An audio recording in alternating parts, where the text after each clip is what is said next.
Hello दोस्तों, एक बार फिर से आप सभी का बहुत बहुत स्वागत है। आज की वीडियो में हम लोग बात करेंगे रैंकाई साइकिल के बारे में और रैंकाई साइकिल के हर एक कॉन्सेप्ट को सीखेंगे। जिस तरीके से हम पिछली बहुत सारी वीडियोस में अलग-अलग कॉन्सेप्ट को क्लियर करते आ रहे हैं, उसी तरीके से आज की वीडियो में हम लोग रैंकाई साइकिल के पूरे कॉन्सेप्ट को क्लियर करेंगे। और यहाँ पर हम आपको बता दें कि अगर आप स्टूडेंट हैं या फिर कहीं पर काम कर रहे हैं, एम्प्लॉय हैं किसी थर्मल पावर प्लांट में, क्योंकि जो रंगाई साइकिल होती है वो थर्मल पावर प्लांट का बेसिक होता है, उसका प्रिंसिपल होता है।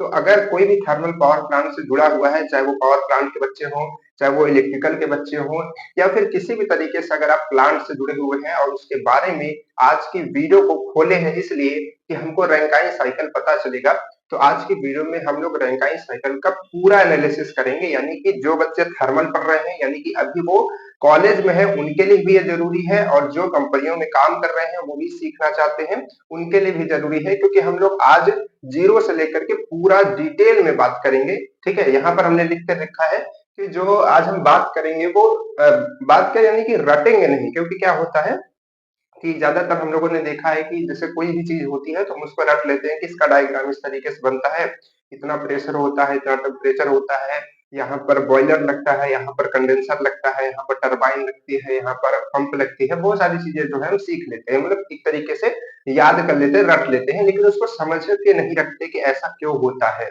ठीक है, और जो उसके तरह तरह से ग्राफ है। और साथ में हम आपको बता दें कि आज की वीडियो में हम लोग ये भी बात करेंगे कि पहले क्या सिस्टम चलता था, किस तरीके से थर्मल पावर प्लांट चलते थे, और उस समय पे कैसे रैंकाई साइकिल बनती थी, और अभी प्रेजेंट टाइम पे किस तरीके से रैंकाई साइकिल आपको देखने को मिलती है। यहाँ पर हम ये भी बात करेंगे कि क्रिटिकल जो बॉयलर्स होते हैं, सुपर क्रिटिकल बॉयलर होते हैं, उनमें क्या अंतर आता है। रैंकाई साइकिल को जब हम देखते हैं तो किस तरीके से क्रिटिकल का दिखता है, किस तरीके से सुपर क्रिटिकल का दिखता है। जो आपका डोम बनता है, उस डोम का क्या मतलब होता है, डोम के अंदर के जो पार्ट होते हैं उसका क्या मतलब होता है, जो बाहर के पार्ट होते हैं उसका क्या मतलब होता है। यानी कि पूरा डिटेल में एनालिसिस करने वाले हैं रैंकाई साइकिल की। तो आपको क्या करना है, वीडियो हो सकता है थोड़ा लंबी हो जाए, हमको पता नहीं कितनी बड़ी होगी, लेकिन आपको क्या करना है, फोकस करना है शुरू से लेकर के लास्ट तक। आप वीडियोस को थोड़ा थोड़ा करके देख सकते हैं अगर आपको उबन होती है तो, लेकिन आपको पूरा देखना है अगर आपको रैंकाई साइकिल को अच्छे से समझना है और पावर प्लांट को अच्छे से समझना है तब।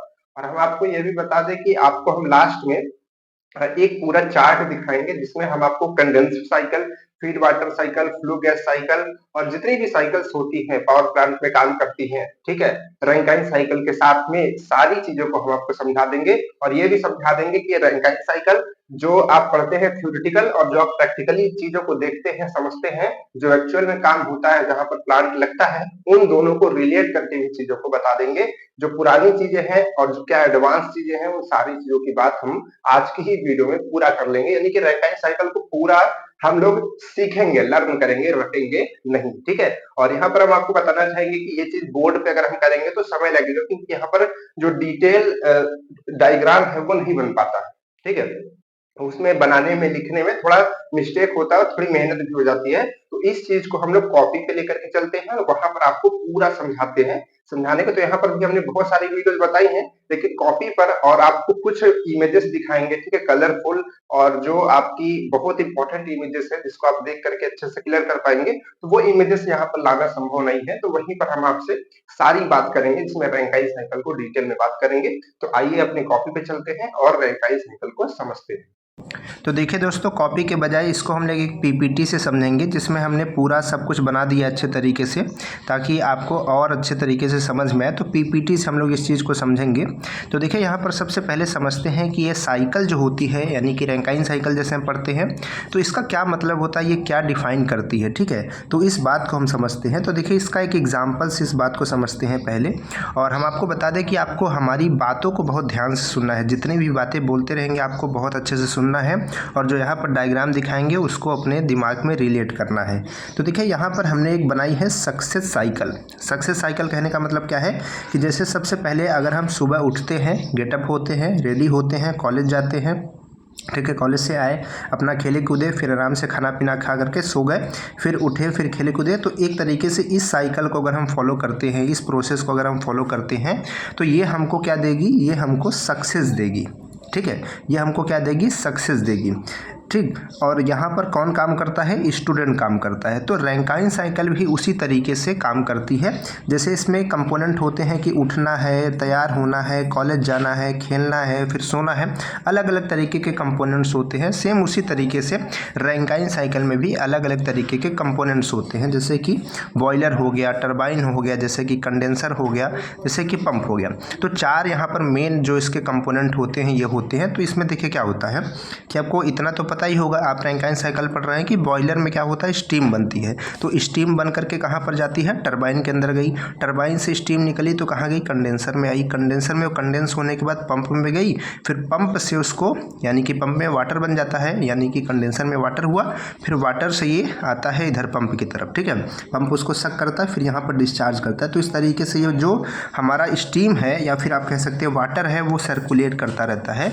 तो ऐसा सर्कुलेट से हमको क्या मिलता है, जैसे यहाँ पर हमको सक्सेस मिलती है, इस प्रोसेस से हमको क्या मिलता है, हमको मिलता है जो हीट एनर्जी होती है, जो हीट एनर्जी होती है वो मैकेनिकल वर्क में कन्वर्ट हो जाती है।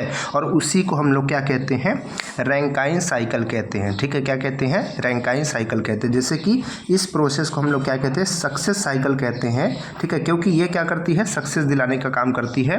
तो ऐसी साइकिल जो हीट को मैकेनिकल वर्क में कन्वर्ट करना बताए, वो क्या कहलाती है, रैंकाइन साइकिल कहलाती है। आई होप आप ये समझ पाए होंगे कि रैंकाइन साइकिल किस वजह से इस्तेमाल की जाती है।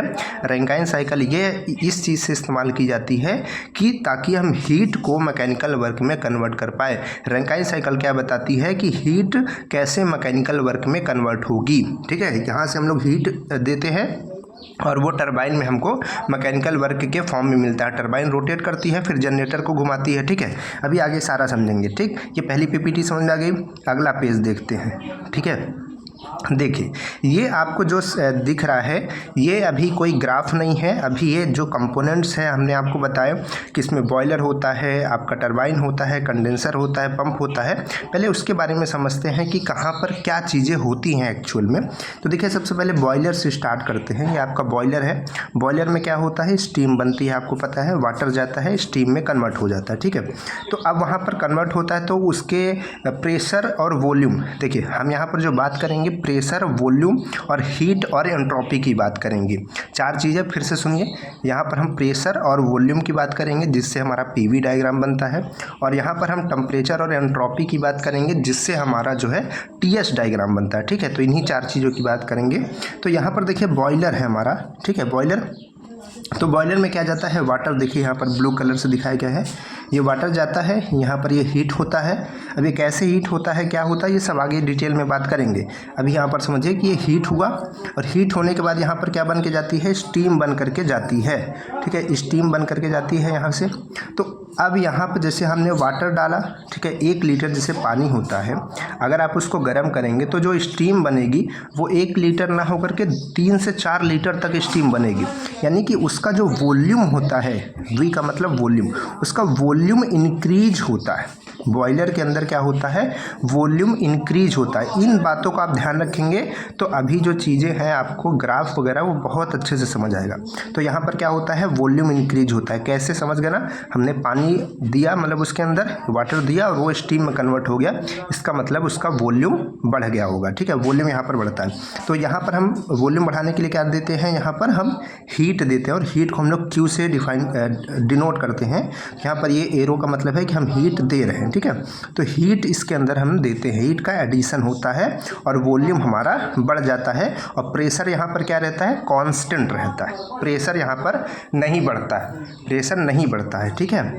अब इसके बाद क्या है, इसके बाद यहाँ पर है टरबाइन की बात समझते हैं।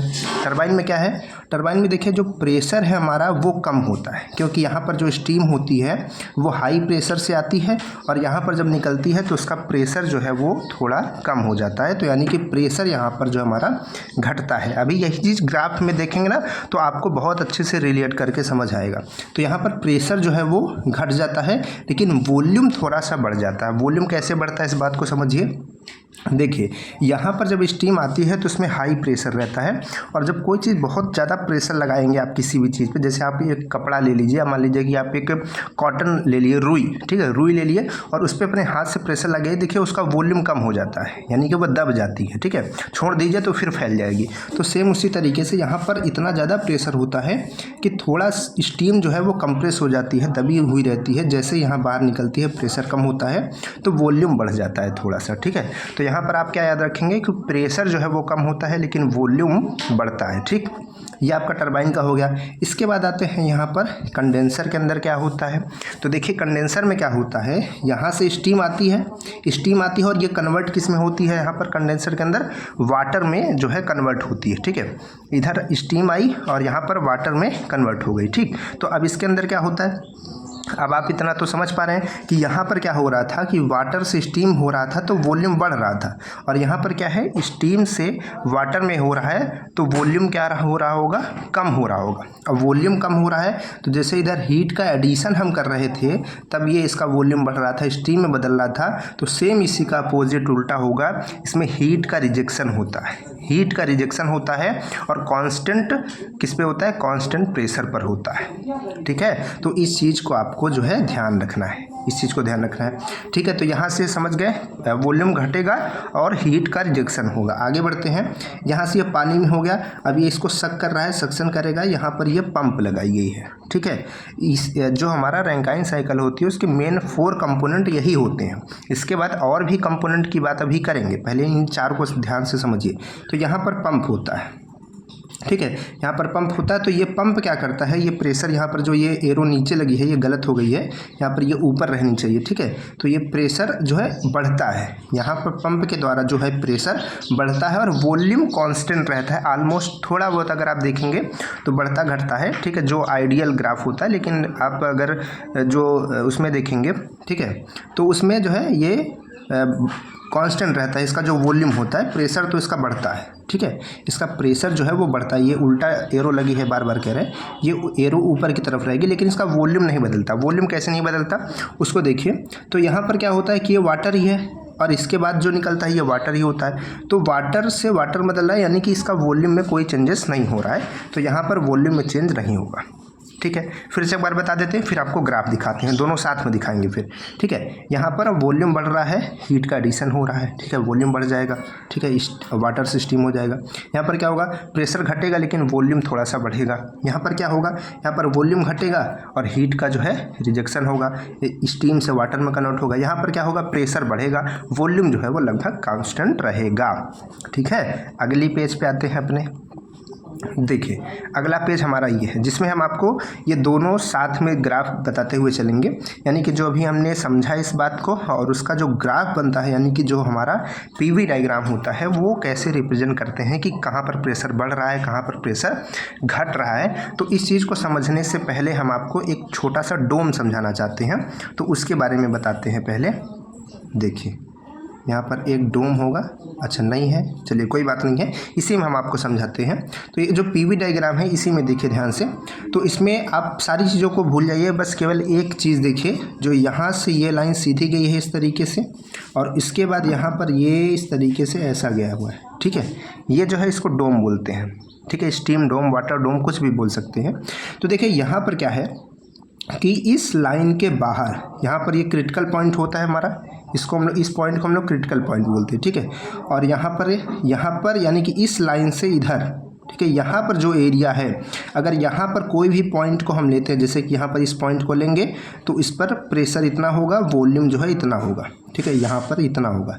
तो यहाँ पर जो भी चीज़ होगी इतने प्रेशर और इतने वॉल्यूम पे वो लिक्विड फॉर्म में होगी, ठीक है, यानी कि डोम की इस तरफ जो चीज़ें होती हैं ये लिक्विड फेज होता है, ये लिक्विड फेज होता है।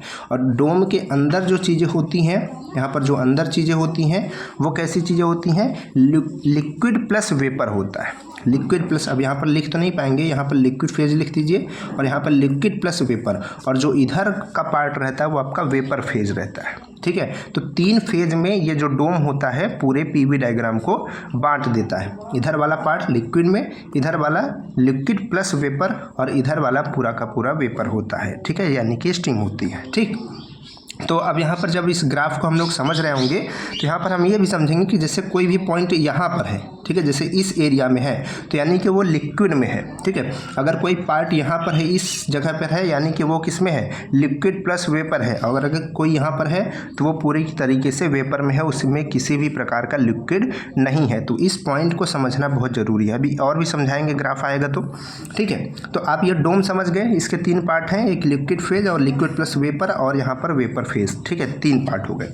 अब देखिए यहाँ पर क्या है, अब यहाँ पर आपको ये 3 लाइन दिख रही होंगी, एक इधर गई है, एक इधर, एक इधर।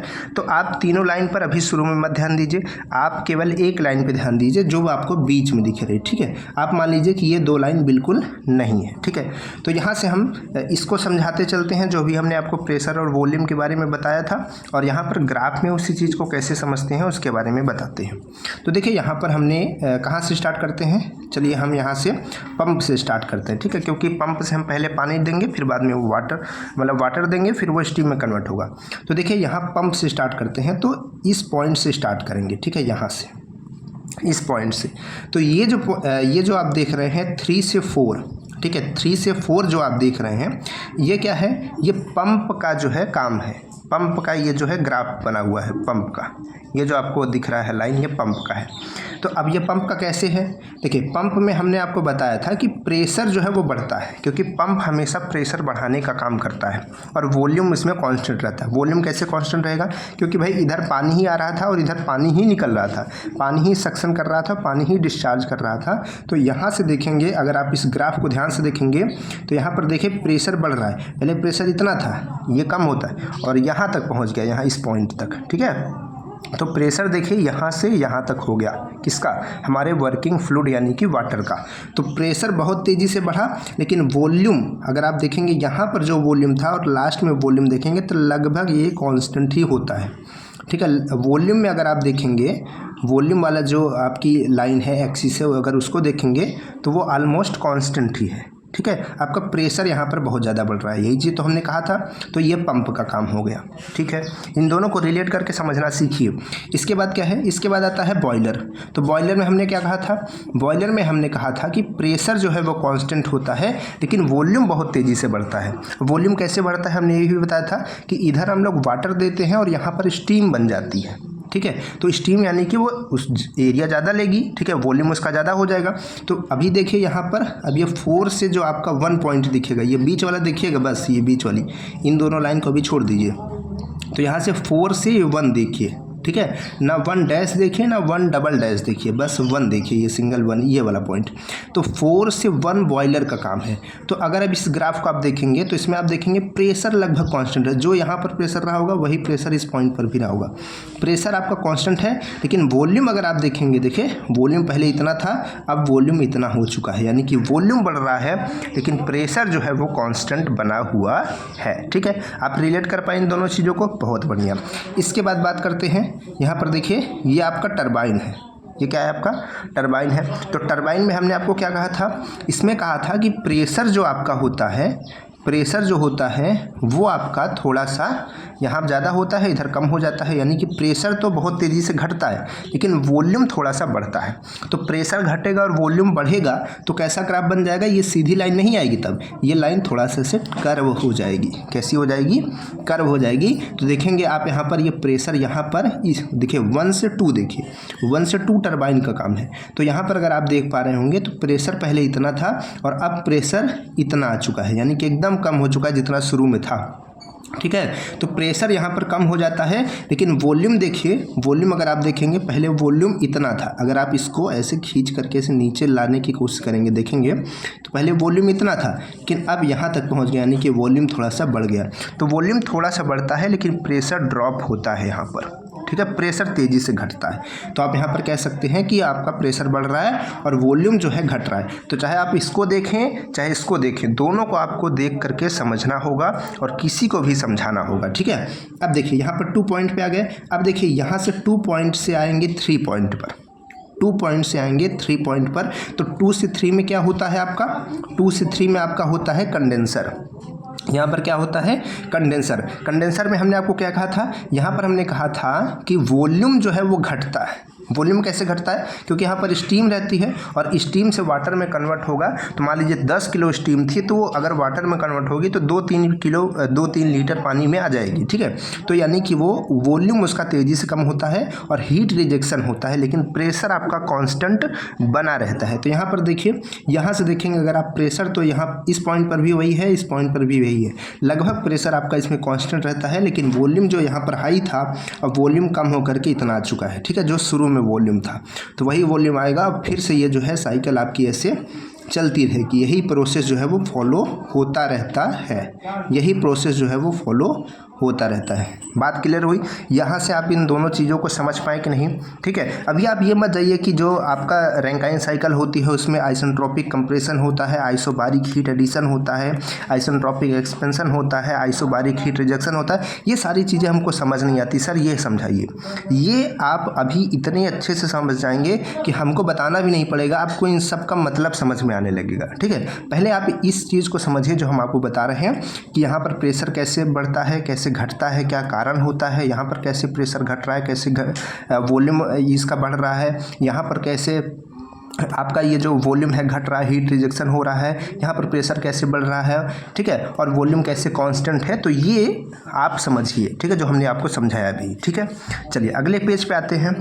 अगले पेज पे देखिए, अगले पेज पे क्या है, देखिए वो अभी हमने जो समझा था वो हमने इसका पीवी डायग्राम समझा था, यानी कि प्रेशर और वॉल्यूम की बात कर रहे थे।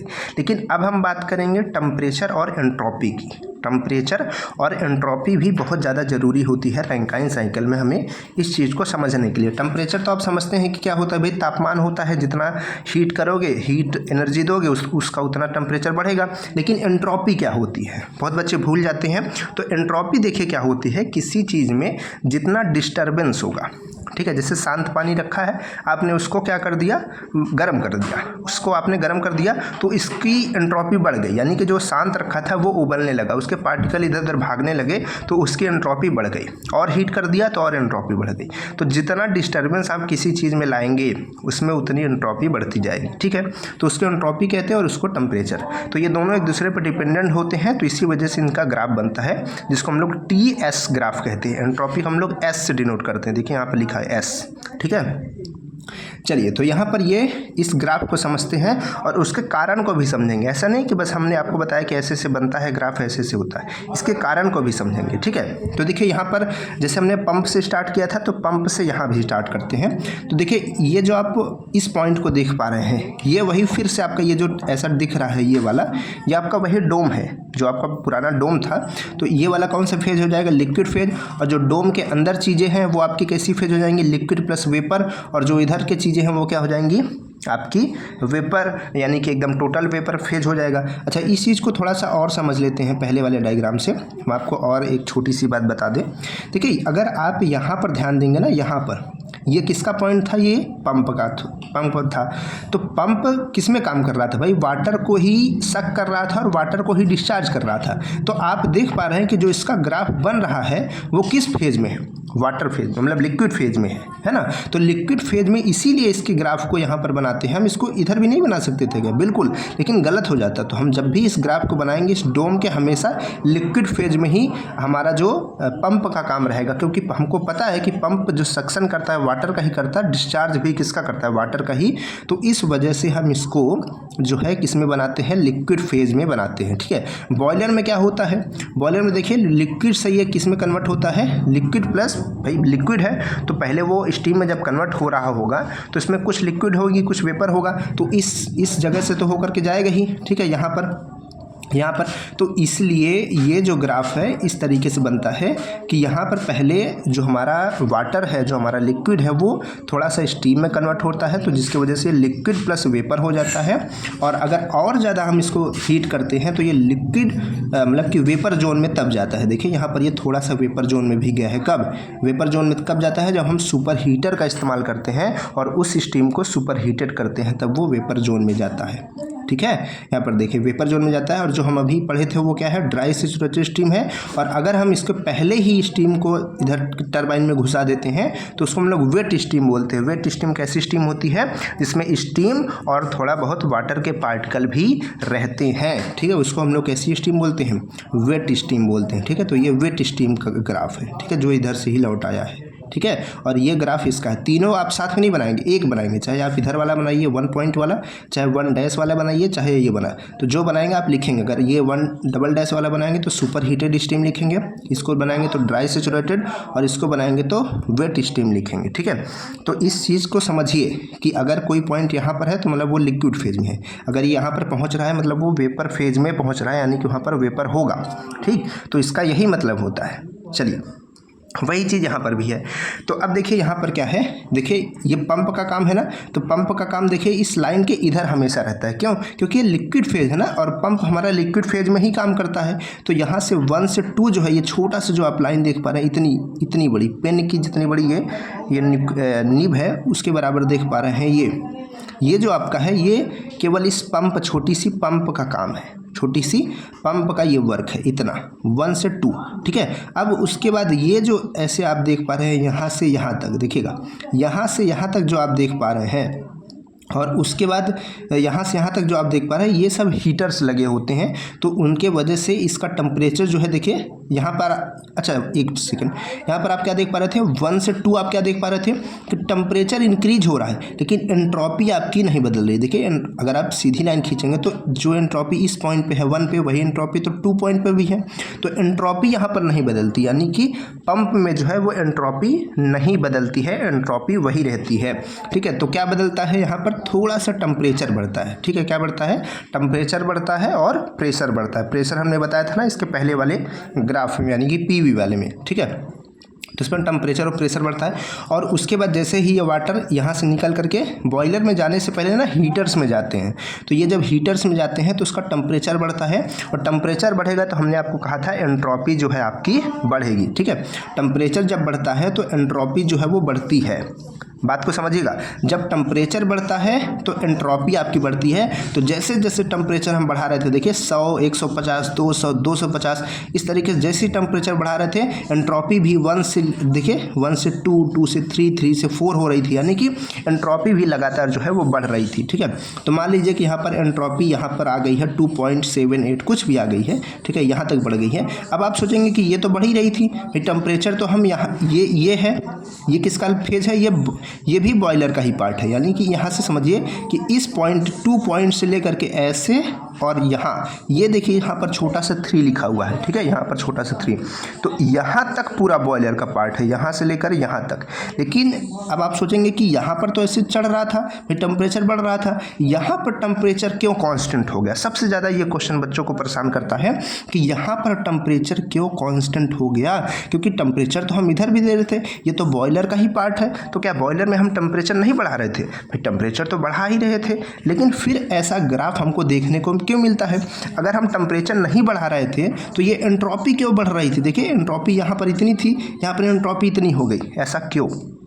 तो इस बात को ध्यान से समझिएगा, यहाँ पर वो फेज है जब हम उसको थोड़ा थोड़ा हीट कर रहे होते हैं, और वाटर जो है केवल हीट हो रहा होता है, गर्म हो रहा होता है, ठीक है। लेकिन जब वाटर अपना फेज चेंज करता है, फेज समझते हैं, यानी कि जैसे कि मतलब कि वाटर है लिक्विड फेज में है तो वो वेपर में कन्वर्ट हो रहा है, स्टीम में कन्वर्ट हो रहा है। तो जब फेज चेंज करता है कोई भी लिक्विड, ठीक है, कोई भी मटेरियल हो, तो उसका जो टेम्परेचर है वो चेंज नहीं होता है। इस बात को याद रखिएगा कि जब भी कोई अपना फेज चेंज करता है तो उसका टेम्परेचर चेंज नहीं होता है। तो यहाँ पर टेम्परेचर जो है एकदम बिल्कुल सा चेंज नहीं होता है, यानी कि ये तो तब तक है जब तक गर्म हो रहा होता है वाटर, ठीक है, जब तक स्टीम नहीं बन रही होती। लेकिन जैसे स्टीम जब बनती है, वाटर से स्टीम में कन्वर्ट होता है, तो उसका टेम्परेचर उतना ही रहता है। आप कितनी भी वहाँ पर टेम्परेचर दे लीजिए, लेकिन उसका जो है टोटल जो टेम्परेचर होगा वो बदलेगा नहीं, एंट्रोपी बढ़ती जाएगी, और वो किस में कन्वर्ट हो जाएगा, स्टीम में कन्वर्ट हो जाएगा। ये आपका फेज कौन सा है, लिक्विड प्लस वेपर वाला फेज है, ठीक है। देखिए इधर वाटर फेज में था, लेकिन यहाँ पर liquid plus liquid plus vapour phase में यहाँ पर आ गया है। ठीक है, लिक्विड प्लस वेपर में आया तभी यहाँ पर देखिए ये कांस्टेंट हो गया। इधर तो कांस्टेंट नहीं हो गया था क्योंकि ये तो लाइन पे चल रहा था। यहाँ पर क्यों कांस्टेंट हुआ? क्योंकि फेज चेंज हो रहा है यहाँ पर। ठीक है, फेज चेंज हो रहा है। अब देखिए ये बॉयलर ख़त्म हो गया यहाँ से। अब कहाँ पर स्टीम घुसी? अब ये आ गई टरबाइन के अंदर। टरबाइन के अंदर क्या होता है भाई? टरबाइन के अंदर वहाँ पर वो अब उसमें कोई हीट तो दिया नहीं जा रहा है, तो उसका जो टेम्परेचर है वो बहुत तेज़ी से डाउन होता है। और टेम्परेचर डाउन होता है लेकिन एंट्रोपी हमेशा कांस्टेंट यहाँ पर बनी रहती है। मतलब थोड़ा बहुत चेंज तो होगी ही। आइडियल जो हम बता रहे हैं वो क्या है? वो थोड़ा बहुत चेंज होता है बस। ठीक, तो यहाँ पर ये एंट्रोपी आपकी कांस्टेंट बनी रहती है और जो आपका टेम्परेचर होता है वो डिक्रीज करता है। टेम्परेचर देखिए डिक्रीज करता है। जो टेम्परेचर आपका लगभग यहाँ पर 250 है तो इस पर मान लीजिए कि 275 होगा, तो 275 डिग्री सेल्सियस तक पहुँच जाता है वो। अब आकर के लगभग 50 या 45 के करीब आ जाता है जब वो कंडेंसर में आता है तब। ठीक है, तो इतना आ जाता है यहाँ पर। तो यहाँ पर मान लीजिए कितना आ गया। ठीक, तो ये यहाँ से टरबाइन का काम हो गया। अब इसके बाद किसका काम आएगा? टरबाइन में के बाद स्टीम कहाँ जाती है? वो जाती है आपके कंडेंसर में। तो कंडेंसर में क्या होता है? देखिए कंडेंसर में भी सेम यही चीज़ है। यहाँ पर स्टीम किस में कन्वर्ट होती है? स्टीम कन्वर्ट होती है वाटर में। तो इसका क्या होता है? फेज चेंज होता है। फिर से फेज चेंज होने की बात आई, तो जब भी फेज चेंज होने की बात आएगी तो वहाँ पर जो है आपका टेम्परेचर वो जो है वो नहीं बदलेगा। टेम्परेचर नहीं बदलेगा। तो देखिए यहाँ पर क्या है? यहाँ 4 से देखिए 4 से 1 देखिएगा, इसमें देखिए टेम्परेचर बिल्कुल भी नहीं बदल रहा है। क्यों? क्योंकि यहाँ पर फेज चेंज हो रहा है। ठीक है, फेज चेंज हो रहा है और एंट्रोपी क्यों कम हो रही है? एंट्रोपी क्यों कम हो रही है? फिर एंट्रोपी इस वजह से कम हो रही है क्योंकि वहाँ पर वो स्टीम थी और यहाँ पर ये वाटर में कन्वर्ट हो रहा है। और स्टीम आप समझ सकते हैं ना, बहुत ज़्यादा भागेगी, उसके पार्टिकल दूर दूर भागेंगे, लेकिन वाटर जो है ठंडा हो जाएगा, आराम से शांत हो जाएगा, तो उसकी एंट्रोपी कम हो जाती है। एंट्रोपी उसकी कम हो जाती है लेकिन टेम्परेचर कांस्टेंट रहता है। और टेम्परेचर अगर कोई भी पूछे कि यहाँ पर टेम्परेचर कांस्टेंट रहने का क्या कारण है, तो आप यही बताएंगे कि यहाँ पर जो है फेज चेंज हो रहा होता है। और इतना एक्सप्लेनेशन अगर आप दे देते हैं तो वो समझ जाएगा कि इसको पावर प्लांट की बहुत ज़्यादा जानकारी है, रैंकाइन साइकिल की बहुत ज़्यादा जानकारी है।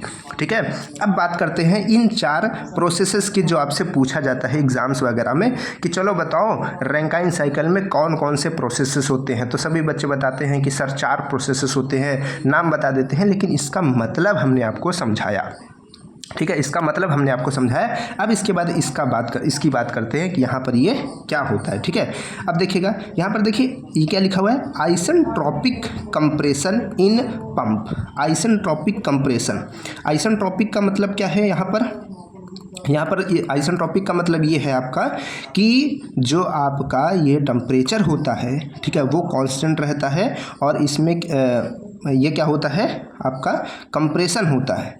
सॉरी ये बॉयलर की बात नहीं लिखी है यहाँ पर, ये पंप की बात लिखी है। तो आइसेंट्रोपिक कंप्रेशन इन पंप, यहाँ पर पंप की बात करते हैं तो ये पंप के लिए है। तो आइसेंट्रोपिक का मतलब क्या हो गया कि आपकी जो एंट्रोपी है, ठीक है, देखिए यहाँ पर ये देखेंगे, अगर आप इसको थोड़ा सा अलग अलग करेंगे तो यहाँ पर आपका एंट्रोपी कनेक्ट होती है, ठीक है, आइसो के साथ, आइसो और एंट्रोपी। ठीक है, तो एंट्रोपी देखिए यहाँ से देखेंगे तो एंट्रोपी ही तो लिखा है, तो ये एंट्रोपी सेम रहती है। तो जब आइसो वर्ड आए तो आप जानिए कि वहाँ पर वो चीज़ कांस्टेंट है। तो देखिए यहाँ पर क्या है, मतलब वही है, आइसो का मतलब वही चीज़ है। तो यहाँ पर क्या होगा? आइसेंट्रोपिक का मतलब होगा कि एंट्रोपी लगभग वही है आपकी, तो जो 1 पे रहता है वही 2 पे। तो पंप में क्या होता है? आइसेंट्रोपिक होता है, यानी कि एंट्रोपी आपकी चेंज नहीं होती। तो मान लीजिए कि अगर आप भूल गए हैं कि पंप में कैसा प्रोसेस होता है, तो आपको ये पता है ना कि एंट्रोपी नहीं बदलती, तो आप जान लीजिए कि आइसेंट्रोपिक होगा। और कंप्रेशन क्यों कह रहे हैं? क्योंकि वाटर को ये कंप्रेस करता है, उसके प्रेशर को बढ़ाता है, तो भाई कंप्रेस तो करेगा ही। ठीक है, कंप्रेस करता है इन पंप। तो ये आपका पहला प्रोसेस हो गया। ठीक है, आइसेंट्रोपिक कंप्रेशन। उसके बाद क्या है? आइसोबारिक। आइसोबारिक बार आप सुने होंगे, बार किसका होता है? प्रेशर का आपका यूनिट होता है। ठीक है, तो वहीं से इसको लिया गया है। तो आइसोबारिक का मतलब है कि जो आपका प्रेशर है वो नहीं बदल रहा होता है। ठीक है, तो प्रेशर नहीं बदल रहा होता है कहाँ पर? बॉयलर के अंदर।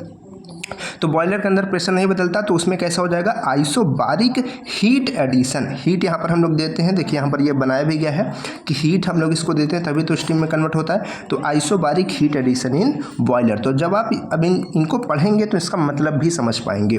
इसके बाद देखिए क्या है, आइसेंट्रोपिक एक्सपेंशन इन टरबाइन। तो टरबाइन में भी देखिए एंट्रोपी आपकी चेंज नहीं होती, तो इसीलिए इसको हम लोग क्या कहते हैं, आइसेंट्रोपिक एक्सपेंशन। जैसे यहाँ पर कंप्रेशन होता है वैसे यहाँ पर एक्सपेंशन होता है, ठीक है, वैसे यहाँ पर एक्सपेंशन होता है, ठीक है, ये टरबाइन के अंदर होता है। इसके बाद आता है आइसोबारिक हीट रिजेक्शन।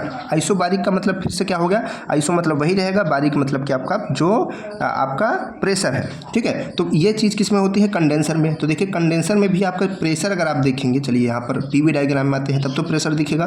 तो देखिए प्रेशर आपका ये कांस्टेंट रहता है, यानी कि कैसा रहता है, आइसोबारिक रहता है, आइसोबारिक रहता है। और हीट रिजेक्शन होता है, क्या होता है, हीट रिजेक्शन होता है, कहाँ पर होता है, कंडेंसर में। तो अब आपसे जब भी पूछा जाएगा तो आप इसको बताएंगे और उसके साथ साथ पीवी और उसके टीएच डायग्राम को भी डिटेल में समझाएंगे, ठीक है। तो ये रही इसकी बातें, अभी ये ख़त्म नहीं है, अभी बहुत डिटेल में हम आपको बताएंगे, ठीक है। देखिएगा अब देखिए यहाँ पर ये जो चीज़ें हैं, ये डब्लू पंप जो लिखा है, यानी कि यह पंप को हम लोग वर्क देते हैं, ठीक है। अब देखिए यहाँ पर क्यू इन है ना, यानी कि यहाँ पर हम हीट को इन कर रहे हैं, और यहाँ पर हीट को मतलब कि ये हीट एडिशन, और ये जो क्यू आउट लिखा है यानी कि हीट रिजेक्शन। तो आप इस ग्राफ को भी याद रखिए और इस जो ये चीज़ें हैं इनको भी याद रखिए, ठीक है। इसके बाद क्या है, यहाँ पर देखिए डब्ल्यू टरबाइन, यानी कि ये वर्क जो है ये टरबाइन के द्वारा आउट किया जाए, देखिए एरो दिखाई गई ना, आउट हो रहा है, ठीक है। और इसके प्रेशर और जो मतलब कि जो प्रेशर और टेम्परेचर है इसको भी आप नोट डाउन कर सकते हैं याद रखने के लिए कि किस में कितना होता है, ठीक है। तो इसको आप याद रखिए। इसके बाद बढ़ते हैं अपने अगले पेज पर। देखिए अभी तक जो हमने चीज़ें पढ़ी वो तो थ्योरेटिकली हैं, फिर उसमें हम देख रहे हैं कि 4 चीज़ें हैं मेनली, एक बॉयलर है, टरबाइन है, पंप है, कंडेंसर है। लेकिन जो पावर प्लांट होता है उसमें मेनली 4 चीज़ें नहीं होती हैं, ठीक है, बहुत सारी चीज़ें होती हैं, बहुत सारी चीज़ें, ठीक है। तो यहाँ पर उसका कुछ छोटा पार्ट यहाँ पर हम बना करके ले आए हैं, मतलब कि छोटा क्या है, ये लगभग ऑलमोस्ट 80% चीज़ें यहाँ पर हम आपको दिखा दे रहे हैं। बहुत काफ़ी सारी चीज़ें छूटी हैं लेकिन आपको काफ़ी हम चीज़ें जो है दिखा दे रहे हैं, मेन पार्ट जो आपको पता रहने चाहिए, ठीक है। तो देखिए यहाँ पर क्या है, पहले हम आपको वो 4 पार्ट दिखाते हैं जो आपने अभी पढ़ा, फिर उसके बाद उसी में एडिशन कर करके चीज़ों को बढ़ाएंगे। तो देखिए यहाँ पर जो आप ये बड़ा सा ये इस तरीके से ये पार्ट देख रहे हैं पेंसिल जैसा, और उसके बाद ये बगल में इसके पेंसिल जैसा ही दिख रहे हैं, ये टोटल ये बड़ा पार्ट, ये बड़ा वाला और ये छोटा वाला दोनों मिला करके ये पूरा पार्ट आपका बॉयलर है।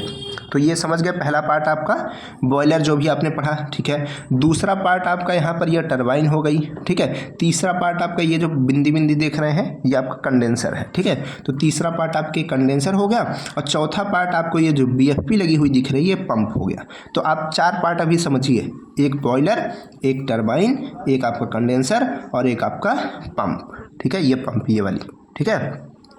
तो इतनी चीज़ें यहाँ पर हैं। अब इसमें अलग अलग चीज़ों को जोड़ करके जोड़ेंगे, फिर उसके बाद कैसे रैंकाइन साइकिल हमको दिखेगी, ठीक है, मॉडिफाइड रैंकाइन साइकिल हमको कैसे दिखेगी उसके बारे में भी समझेंगे, ठीक है। तो देखिए सबसे पहले यहाँ पर हम स्टार्ट करते हैं बॉयलर से ही। तो देखिए बॉयलर से स्टीम यहाँ से निकलती है, इस ग्राफ को आप स्क्रीनशॉट कर लीजिएगा, और अगर जिस भी बच्चे को इस पीपीटी को चाहिए, मतलब ये पीपीटी आपको चाहिए, तो वीडियो के डिस्क्रिप्शन में चले जाइएगा, वहाँ पर एक लिंक होगी, उस लिंक को ओपन कीजिएगा, आपको पीडीएफ मिल जाएगा, वहाँ से आप इस पीपीटी को डाउनलोड भी कर सकते हैं, ठीक है। और वहीं पर एक नीचे और लिंक मिलेगी जिसमें एक रिपोर्ट भी हम आपको वहाँ पर दिए हुए हैं, ठीक है। और जो हमने इस रैंकाइन साइकिल और पावर प्लांट पे बनाई है तो उसको भी आप पूरा पढ़ सकते हो, इसमें बहुत डिटेल में हमने चीज़ों को बताया है, ठीक है। चाहे आप एम्प्लॉय हो, चाहे आप स्टूडेंट हो, चाहे आप ट्रेनिंग कर रहे हो, आप कोई भी हो, आप अगर उसके बारे में बहुत अच्छे से जानना चाहते हैं तो आप उसको देख सकते हैं, ठीक। तो चलिए यहाँ पर बात करते हैं। देखिए ये स्टीम जो है ये निकलती है, ठीक है, ये एमएस मतलब मेन स्टीम लाइन है। तो यहाँ से स्टीम निकली और ये जा रही है।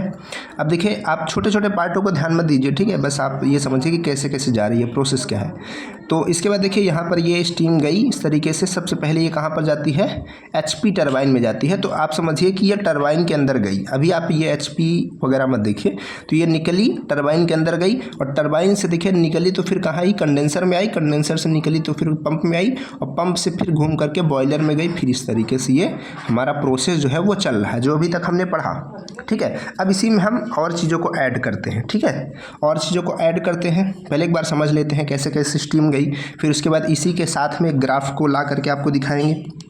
तो देखिए स्टीम निकली। सबसे पहले यहाँ पर जब भी आप प्लांट में जाएंगे तो देखेंगे 3 तरीके की टरबाइन होती है, एक एचपी टरबाइन, एक आईपी टरबाइन और एक एलपी टरबाइन। तो एचपी टरबाइन का मतलब होता है हाई प्रेशर टरबाइन, आईपी का मतलब होता है intermediate turbine, intermediate pressure turbine, और एलपी का मतलब होता है लो प्रेशर टरबाइन। ठीक है, तो एचपी में सबसे पहले जो स्टीम होती है वो आती है, यानी कि बहुत हाई प्रेशर की जो स्टीम होती है वो इसके अंदर आती है और इसकी ब्लेड्स में हीट करती है, उसको घुमाती है और इसको घुमाने के बाद ये निकलती है। तो इस टरबाइन में नहीं जाती है, ये उल्टा लौट करके फिर से बॉयलर के अंदर जाती है। ठीक है, अब देखिए ये लौट करके बॉयलर के अंदर क्यों फिर से जा रही है, ये बॉयलर के अंदर देखिए फिर से गई। क्यों गई? क्योंकि इसका जो टेम्परेचर है वो थोड़ा सा बढ़ सके। क्या बढ़ सके? यहाँ पर इसका टेम्परेचर इंक्रीज हो सके। प्रेशर मत कहिएगा, प्रेशर यहाँ पर कांस्टेंट रहता है। ठीक है, कैसा रहता है? ये आइसोबारिक होता है। ठीक है, तो देखिए यहाँ से ये थोड़ा सा हीट हुई, ये देखिए फ्लो गैसेस आ रही है ना, मतलब कि वो जो गरम गरम गैसेस हैं इसको हीट की। ठीक है, इसको हम लोग रीहीटर बोलते हैं, दोबारा हीट करने वाला। तो देखिए ये यहाँ से निकली, ऐसे करके यहाँ पर रीहीट हुई, फिर वापस अब देखिए ये निकल करके कहाँ जा रही है? अब आईपी में गई, यानी कि इंटरमीडिएट में गई। तो इंटरमीडिएट में गई, इसको क्या की? तेज़ी से घुमाई, मतलब ये सारा साथ में ही जुड़ा होता है, तो इसको भी घुमाई, सेम शेफ्ट होता है पूरा। तो इसको घुमाई, अब यहाँ पर ये दोनों तरफ से निकली और एक होकर के बाद में फिर कहाँ गई? एलपी टरबाइन में गई, निकल करके एलपी टरबाइन में गई यहाँ पर। ठीक है, एलपी यानी कि लो प्रेशर टरबाइन में गई, उसको घुमाई। उसके बाद जब स्टीम निकली तो वो कहाँ चली गई? कंडेंसर में चली गई, कंडेंसर में चली गई। अब ये कंडेंसर का ये सब पार्ट क्या है, अभी इसके बारे में भी बताएंगे, पहले समझिए इधर। तो कंडेंसर में गई, यहाँ पर देखिए ये जो आप गोला गोला देख रहे हैं ये स्टीम है। देखिए ये स्टीम आ रही है, इधर से ये ठंडी हुई और ये यहाँ पर ये वाटर में कन्वर्ट हो गई। और इसके बाद क्या रहता है? Hot well.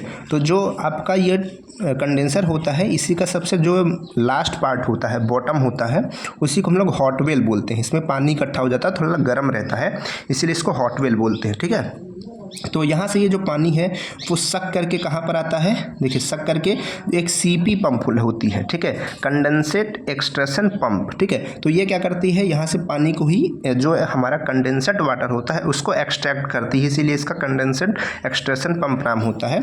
तो ये इसको खींचती है और खींच करके, ठीक है, यहाँ पर ये जीएससी भी लगा होता है, ये ग्लैंड स्टीम होती है। ठीक है, ग्लैंड स्टीम को कंडेंस करता है, ये अब बहुत डिटेल में हो जाएगा, फिर अभी इसको छोड़ दीजिए। तो यहाँ से आए, फिर सीपी में आता है, यानी कि जो वाटर होता है उसकी पॉलिशिंग होती है।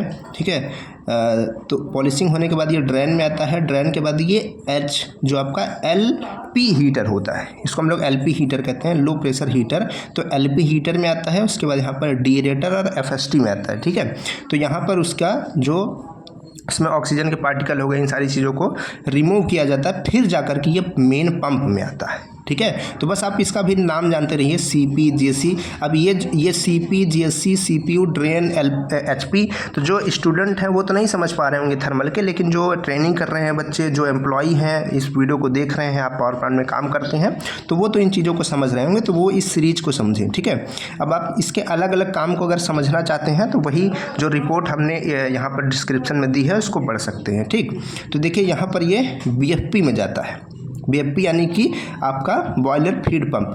तो ये पंप में आता है, बहुत बड़ी पंप होती है ये। ठीक है, हमने वहाँ पर फोटोज़ भी लगाई हैं, आप उसमें रिपोर्ट में देख सकते हैं। फिर उसके बाद ये कहाँ पर जाता है? एचपी हीटर में जाता है। अभी बस समझिए कहाँ कहाँ से जा रहा है। इधर से निकला ऐसे से, ठीक है, ऐसे निकला, इधर गया, फिर यहाँ पर हीट हुआ, फिर ऐसे वापस, फिर यहाँ से ये निकला, ऐसे इधर आ रहा है। देखिए ये, अब देखिए यहाँ से ये पानी एकदम बन चुका है ना, यहीं से तो पानी बन जाता है, पानी बन चुका है यहाँ से।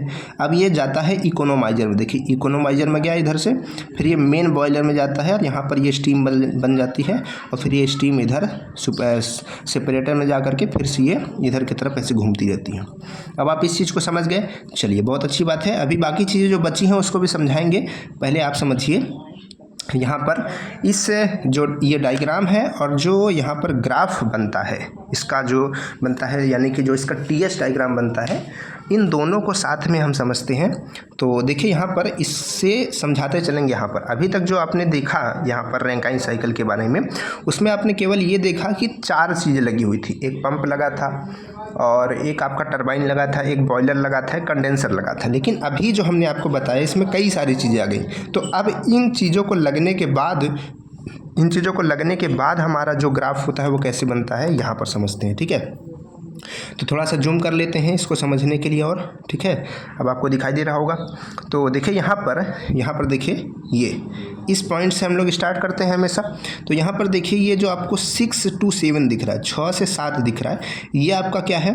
देखिए ये पंप, यहाँ पर लिखा है पंपिंग बाय CEP, ठीक है। पंपिंग बाय, क्वालिटी को थोड़ा सा ठीक कर लीजिए अगर आपको वीडियो में क्वालिटी नहीं दिख रही है तो, मतलब अगर अक्षर नहीं समझ में आ रहे हैं तो थोड़ा सा क्वालिटी इंक्रीज कर लीजिएगा।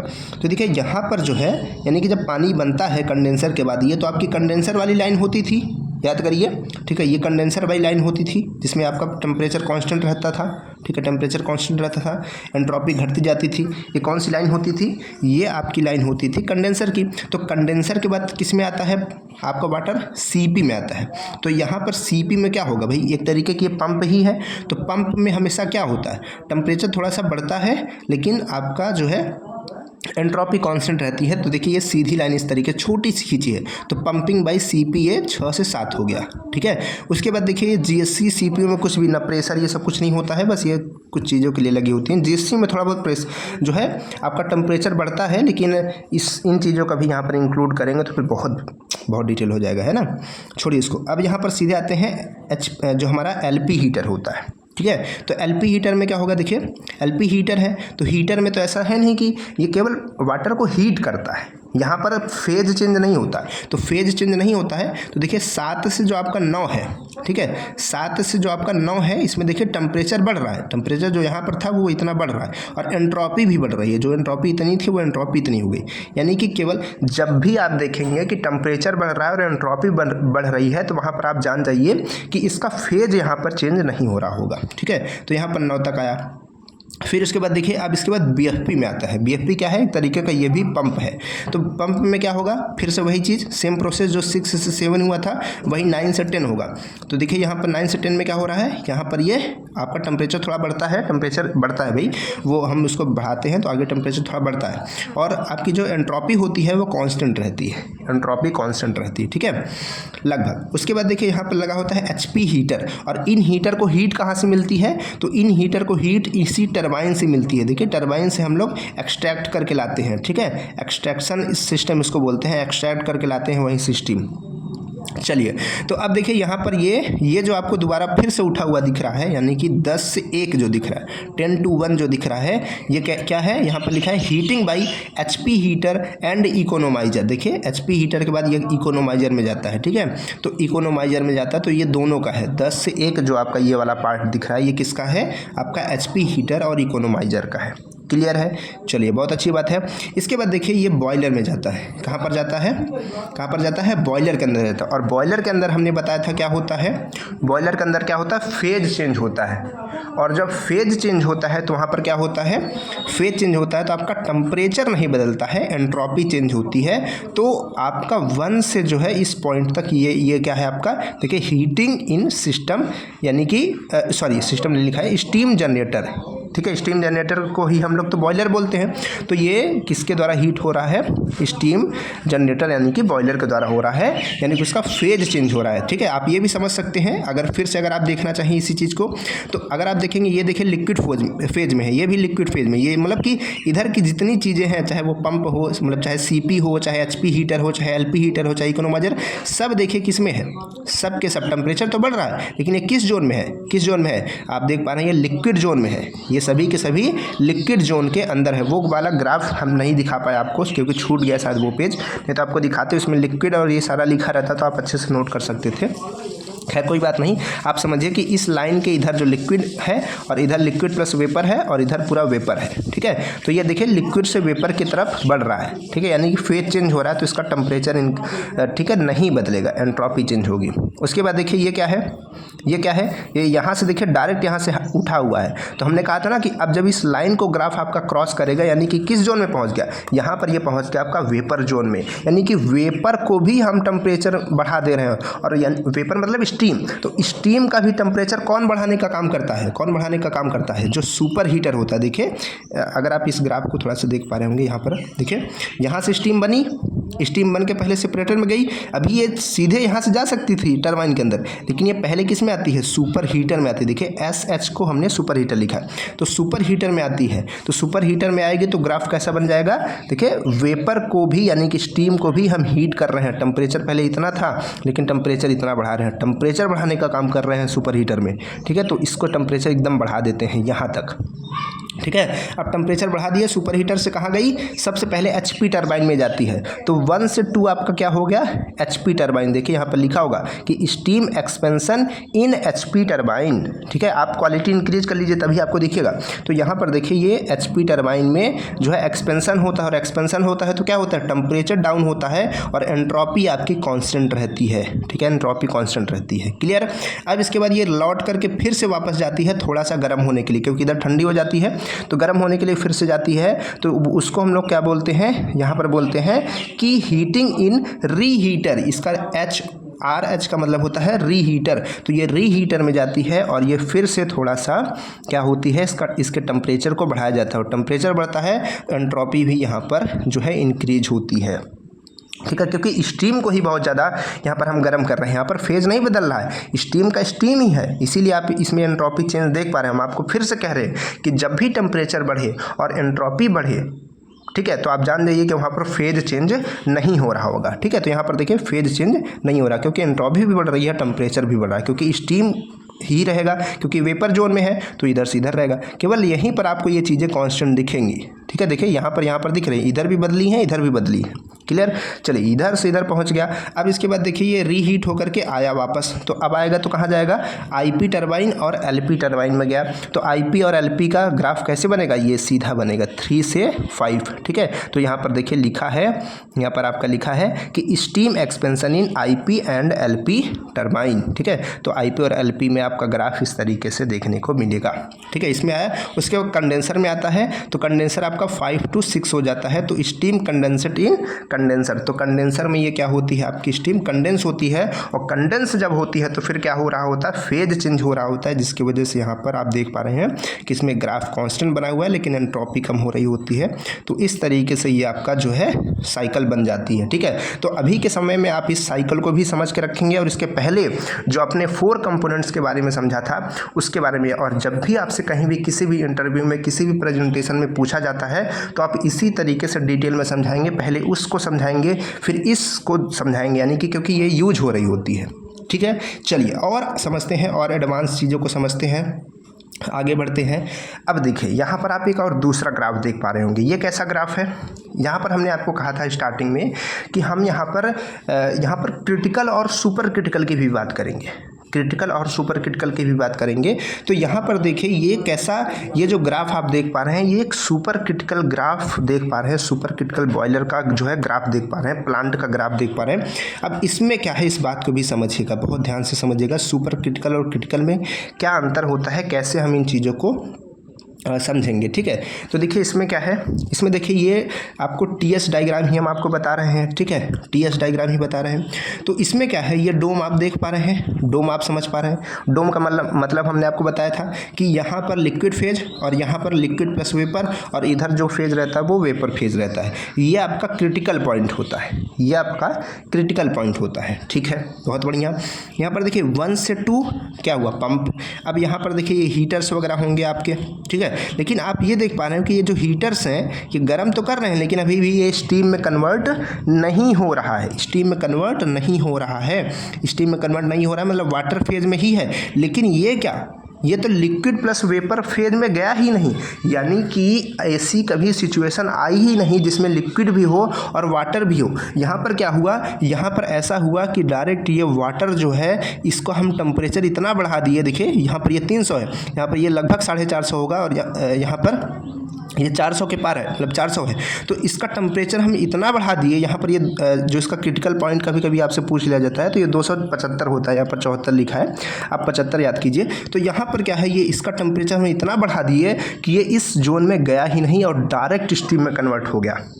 डायरेक्ट स्टीम में कन्वर्ट हो गया तो इसको हम लोग क्या कहते हैं, सुपर क्रिटिकल कहते हैं या फिर वंस थ्रू बॉयलर कहते हैं। एक बार में बदल देता है वाटर को स्टीम में, एक बार में, ठीक है, एक बार में तुरंत ये बदल दिया। तो इसमें हम लोग सेपरेटर इस्तेमाल ही नहीं करते। सेपरेटर की ज़रूरत ही क्या है, क्योंकि सेपरेटर तब इस्तेमाल होता है जब लिक्विड और जो हमारा स्टीम होता है उसको अलग करना होता है, यानी कि वाटर और स्टीम को अलग करना होता है। तो यहाँ पर क्या है, सीधे ये देखिए इतना हीट कर दिए कि ये तुरंत वेपर जोन में पहुँच गया, यानी कि इस डोम को डाक जाता है, ठीक है, डाकना मतलब ऐसे लांग जाता है, ठीक है। तो ये सीधे इधर पहुंच गया। अब यहाँ पर ये सुपर हीटर होगा, ये टरबाइन होगी, फिर से ये रीहीट किया गया, फिर से ये देखिए टरबाइन आपकी आई, फिर ये कंडेंसर। समझ पाए? तो ये जो आप ग्राफ देखते हैं ये सुपर क्रिटिकल का ग्राफ होता है। सुपर क्रिटिकल इसको क्यों कहते हैं, इसीलिए कहते हैं क्योंकि सीधे वाटर से किस जोन में पहुंच जाता है, आपका वेपर जोन में पहुंच जाता है, ठीक है। तो इस पूरी बात को आप याद रखिएगा, ठीक है। चलिए, बहुत अच्छी बात है, बहुत अच्छी बात है। अब देखिए यहाँ पर हमने आपको ये भी कहा था, यहाँ तक आपका रैंकाइन साइकिल का काम खत्म होता है, ठीक है, रैंकाइन साइकिल आपका हो गया। लेकिन हमने आपको ये भी कहा था कि हम आपको इसमें condenser cycle, feed water cycle, steam cycle और फ्लू गैस साइकिल के बारे में भी बताएंगे। तो चलिए इसको हम बताते हैं। तो इसका जो बड़ा वाला ग्राफ था उसी से हम आपको बताते हैं, क्योंकि इसमें बड़ा बड़ा दिखेगा, ठीक है। चलिए इसी में देखिए, तो सबसे पहले हम बात करते हैं यहाँ पर कंडेंसर साइकिल कहाँ से कहाँ तक होती है, क्योंकि ये सारी चीज़ें भी बच्चों से पूछी जाती हैं, ठीक है, लोगों से पूछी जाती हैं। तो यहाँ पर देखिए जो आपका कंडेंसर साइकिल होती है वो कहाँ से स्टार्ट होती है। तो कंडेंसर मतलब कि जहाँ से वो आपका वाटर कंडेंस हो जाता है, ठीक है। तो आपका ये कंडेंसर साइकिल स्टार्ट होती है कंडेंसर से, या फिर आप कह सकते हैं कि एलपी टरबाइन से, ठीक है।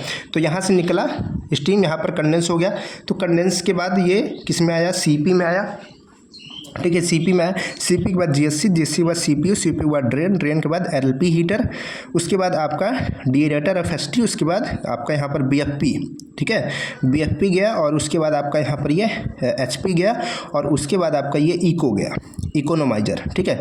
बस यहाँ से यहाँ तक आपका क्या होता है, ये कौन सी साइकिल होती है, ये आपकी कंडेंसर साइकिल होती है, यानी कि आपको वाटर को, मतलब आपने वाटर को कंडेंस किया और बॉयलर तक पहुंचा दिया। तो यहाँ से यहाँ तक जितने भी पार्ट लगे हुए हैं ये सब किस में आते हैं, कंडेंसर साइकिल में आते हैं। इसको हमने डिटेल में रिपोर्ट में बनाया है, आप वहाँ पर जाकर उसको डाउनलोड कर सकते हैं, देख सकते हैं, समझ सकते हैं, उसके बारे में पढ़ भी सकते हैं, और जो कंपोनेंट है उसके रियल इमेजेस भी देख सकते हैं, ठीक है। तो ये इकोनोमाइजर तक आ जाता है। इसके बाद यहाँ पर देखिए ये जो होती है स्टीम साइकिल स्टार्ट हो जाती है, यहाँ से स्टीम साइकिल स्टार्ट हो जाती है। तो स्टीम साइकिल तो हमको पढ़ना नहीं है, ठीक है। इसके बाद हमको कौन सा पढ़ना था, चलिए बताते हैं। ये कंडेंसर साइकिल हो गई। उसके बाद feed water cycle, feed water cycle कहाँ से कहाँ तक होती है, हाँ ऐसे समझ लीजिए कि जैसे देखिए यहाँ से आपने देखा था ना, यहाँ तक डीरेटर तक, देखिए यहाँ पर हमने फीड और कंडेंसर को दोनों को साथ में जोड़ दिया। आप कंडेंसर यहाँ से याद रखिए कि कंडेंसर से लेकर के आपका बीएफपी तक या फिर डीरेटर तक, यहाँ से लेकर ये डीरेटर तक आपकी कंडेंसर साइकिल होती है। फीड वाटर साइकिल इसके बाद स्टार्ट होती है, डीरेटर के बाद से ये बीएफपी, एचपी, ठीक है, इकोनोमाइजर तक जाती है। ये आपकी इतनी छोटी सी देखिए, डीएरेटर, बीएफपी, एचपी, इकोनोमाइजर, ये आपकी फीड वाटर हो गई। इसके पहले कंडेंसर में condenser, CP, GSC, CPU, drain, HP, deaerator, ये आपका कंडेंसर हो गई। उसके बाद स्टीम वाली क्या होती है, इसके बाद से जो साइकिल चलती है ये स्टीम होती है। इसमें बॉयलर आता है आपका, ठीक है, सुपर हीटर आता है, ठीक है, सुपर हीटर आता है, और उसके बाद ये आपका एचपी आ गया, मतलब टरबाइन आ गई, फिर ये रीहीट हुआ, फिर ये गया, फिर यहाँ से यहाँ तक आपकी कौन सी साइकिल होती है, स्टीम साइकिल, क्योंकि इसमें पूरा स्टीम काम कर रहा होता है, तो स्टीम साइकिल हो गई। उसके बाद देखिए फ्लू गैस साइकिल क्या होती है, बस यही आपको समझना है, बाकी तो आपने समझ ही लिया है।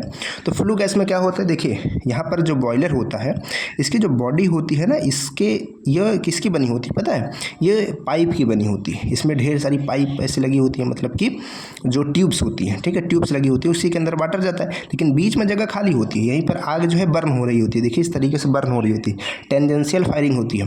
तो यहाँ पर जो है ये जो है धुआं, जैसे आप आग जलाते हैं तो आप क्या करते हैं भाई, आग का इस्तेमाल करते हैं बाहर से, लेकिन जो बीच में धुआं होता है वो तो उठता ही रहता है। तो उसी तरीके से ये जो फ्लू गैसेस हैं वो निकलती रहती हैं इसके बीच से। तो फ्लू गैसेस को हम लोग इधर घुमा देते हैं और इधर घुमा के इसी रीहीट में इस्तेमाल कर लेते हैं, इकोनोमाइजर में इस्तेमाल कर लेते हैं।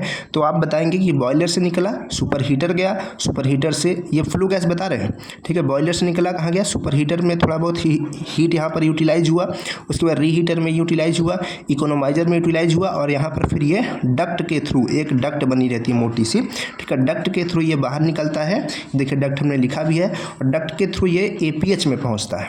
एयर प्री हीटर में। और यहाँ पर ये जो आपकी ये मतलब फ्लू गैसेस रहती है, हीट रहती हैं, तो यहाँ पर जो हम एयर यूज करते हैं बॉयलर के अंदर, ठीक है, एयर यूज करते हैं, ठीक है, आपकी एफडी फैन और पीए फैन लगा रहता है, तो एफडी और पीए फैन में जो एयर होता है उसको, ये जाने वाली एयर को हम लोग इससे हीट कर लेते हैं, ठीक है, यानी कि इसका हीट का इस्तेमाल इस एयर को गर्म करने में कर लेते हैं फ्लू गैस का। तो यहाँ से ये अपनी हीट यहाँ से भी कुछ ना कुछ इसको दे देता है, तो जो हमारा ये ठंडी ठंडी हवा जा रही होती है वो गरम गरम हो जाती है। तो जब गरम गरम हवा जाएगी तो इसकी इफिशिएंसी बढ़ेगी, तो यहाँ से ये फिर से निकलती है। तो अभी भी इसमें छोटे छोटे जो कोल के पार्टिकल है, कोल नहीं ऐश के पार्टिकल, यानी कि राख के जो पार्टिकल हैं वो होते हैं, अगर हम उनको सीधे हवा में छोड़ देंगे तो वो नुकसान करेगा हमारे इन्वायरमेंट के लिए। तो उसके लिए हम क्या करते हैं, ESP लगा के रखते हैं, इलेक्ट्रोस्टैटिक प्रेसिपिटेटर। तो ये क्या करता है, उन ऐश पार्टिकल को प्रेसिपिटेट करता है। अगर इसका प्रिंसिपल आपको समझना है तो उसे रिपोर्ट के देखिए, ठीक है, उसमें हमने आपको समझाया है। अगर आप कहते हैं तो इस पर हम एक अलग सी वीडियो भी बना देंगे, ठीक है, APH कैसे काम करता है, ESP कैसे काम करता है, ठीक है, FD, कोल फैन, ये सारी चीज़ों के बारे में बता देंगे। तो देखिए यहाँ पर क्या है, तो ये इसमें जाता है ESP में, उन सारे जो धूल के कण होते हैं, एक तरीके से राख के कण होते हैं, उसको अलग कर लिया जाता है और फिर सीधे हवा बचती है केवल, मतलब जो गैस होती है, ठीक है, वो जाती है ID फैन में और यहाँ से चिमनी से निकल जाती है। और ये ID फैन ही यहाँ से लेकर यहाँ तक इनको खींच रहा होता है। ID फैन क्या कर रहा होता है, सक्शन कर रहा होता है, मतलब कि ये ऐसा वैक्यूम क्रिएट करता है और ये पूरी की पूरी इधर से खींच कर इधर फेंकता रहता है, ठीक है, इस तरीके से ये काम करता है। समझ पा रहे हैं। अब देखिए यहाँ पर प्राइमरी एयर फैन है, ठीक है, प्राइमरी एयर फैन है, तो ये क्या करता है, एयर को इससे सक करता है बाहर से, और ये क्या लगा हुआ है आपका हॉपर, यहाँ से हॉपर से ये फीडर में गिरता है, कोयला है, यहाँ से कोयला आता है, तो कोयला फीडर में गिरता है, फिर कोल मिल में उसकी पिसाई होती है और वो एयर और कोल दोनों मिक्स होकर के इसके अंदर जाते हैं। और यहाँ पर ये जो आपका FD फैन है, इससे केवल सीधे एयर जाती है, तो इससे कोल और एयर दोनों जाता है और इससे केवल एयर जाती है, तो ये दोनों मिक्स होकर के अंदर बर्निंग करते हैं, ठीक है, बर्न होता है। तो इसका मतलब ये है। इधर एक चीज़ छूट रही है आपकी, ये क्या है आपका, एक कूलिंग टावर है। तो कूलिंग टावर क्या करता है, कूलिंग टावर केवल यहाँ पर कंडेंसर के लिए काम करता है, ठीक है, जो आप बड़े बड़े देखते हैं वो कूलिंग टावर ही होते हैं, ठीक है, बहुत लोग उसी को बॉयलर समझ लेते हैं या पावर प्लांट समझ लेते हैं, ठीक है, और उसमें जो निकल रहा था वो उसको धुआं समझ लेते हैं, वो धुआं नहीं होता, वो स्टीम निकल रही होती है वाइट, ठीक है। तो देखिए इसमें क्या होता है, इसमें जो हमारी ये आ रही होती है छोटी छोटे, मतलब कि ये क्या है आपकी स्टीम है, तो स्टीम है, इसको कहीं ना कहीं से ठंडक चाहिए, ठंडी होगी तभी तो वाटर में कन्वर्ट होगी, हीट का रिजेक्शन तो होना चाहिए, ठीक है। तो हीट का रिजेक्शन कैसे होगा, तो हम क्या करते हैं, यहाँ से पानी सक करते हैं ठंडा ठंडा, ये देखिए पंप लगाते हैं, CW पंप जिसको हम लोग बोलते हैं कूलिंग वाटर पंप। तो यहाँ से सक्शन करते हैं और इसको पाइप के अंदर दौड़ाते हैं इसकी, ठीक है, किसके अंदर, आपके कंडेंसर के अंदर। तो कंडेंसर के अंदर दौड़ता है और यहीं पर स्टीम आ रही होती है, तो सरफेस यहाँ पर टच में आता है, ठीक है, सरफेस कंडेंस होता है, ठीक है, सरफेस कांटेक्ट में आती है, जिसकी वजह से आपका स्टीम किस में कन्वर्ट हो जाता है, वाटर में। और ये जो वाटर बाद में निकलता है ये थोड़ा बहुत गर्म हो जाएगा, तो गर्म होता है तो इसको हम लोग इसमें ऊपर छोड़ते हैं, तो ऊपर से छोड़ेंगे तो नीचे गिरते गिरते ये क्या हो जाता है, ठंडा। तो ठंडा हो जाए क्योंकि इधर से एयर जा रही होती है, देखिए एयर, ये ग्रीन जो आप देख पा रहे हैं एयर जा रही होती है, तो इधर से ये नीचे गिरता है तो फिर से ये पानी ठंडा हो जाता है, फिर इसी के सक्शन करके ऐसे, ठीक है। और यहाँ पे ये अंदर भेजने से पहले थोड़ा इसका साफ सफाई भी करते हैं वाटर का, ठीक है, तो अमोनिया वगैरह मिलाते हैं उसमें, ठीक है, उसको थोड़ा सा ट्रीट करते हैं, कहने का मतलब है। तो ये इधर से जा रहा होता है, और क्योंकि ये जो आपका फीड वाटर, ये देखिए ये जा रहा होता है, इसमें थोड़ा बहुत पानी जो है ख़राब भी होता रहता है, तो जो पानी कम पड़ता रहता है तो उसको हम क्या करते हैं, उसको हम यहाँ से DM प्लांट से ये खींचते रहते हैं, ठीक है, DM प्लांट से यहाँ पर पहुँचाते रहते हैं, ठीक है, जो भी कम पड़ता है वो इधर से पहुँच जाता है। बाकी जो हमारा स्टीम है वो तो बार बार इसी में कन्वर्ट हो रहा है, साइकिल तो चलती ही रहती है, तो एकदम कम तो हो नहीं जाएगा, तो यहीं से थोड़ा थोड़ा जो भी कम पड़ता है इधर से खींच लेते हैं, ठीक है। तो इस तरीके से ये पूरा प्रोसेस है। आई होप आपको ये अच्छे से समझ आया होगा। 1 घंटे से ज़्यादा हमने क्लास ली इस चीज़ को समझाने के लिए, और आपको अगर वीडियो अच्छी लगी हो तो इसको लाइक कीजिएगा, और सभी लोग कमेंट्स में ज़रूर बताइएगा कि आपको ये चीज़ें समझ में आई या फिर नहीं आई, कितनी आई, आपको कितनी चीज़ें पता थी और कितनी नई चीज़ें पता चली, उसको ज़रूर बताइएगा और अपने दोस्तों के पास ज़रूर भेजिएगा। चलिए फिर मिलते हैं आपसे इसी तरीके की किसी नई इंटरेस्टिंग वीडियो में, तब तक के लिए बाय बाय।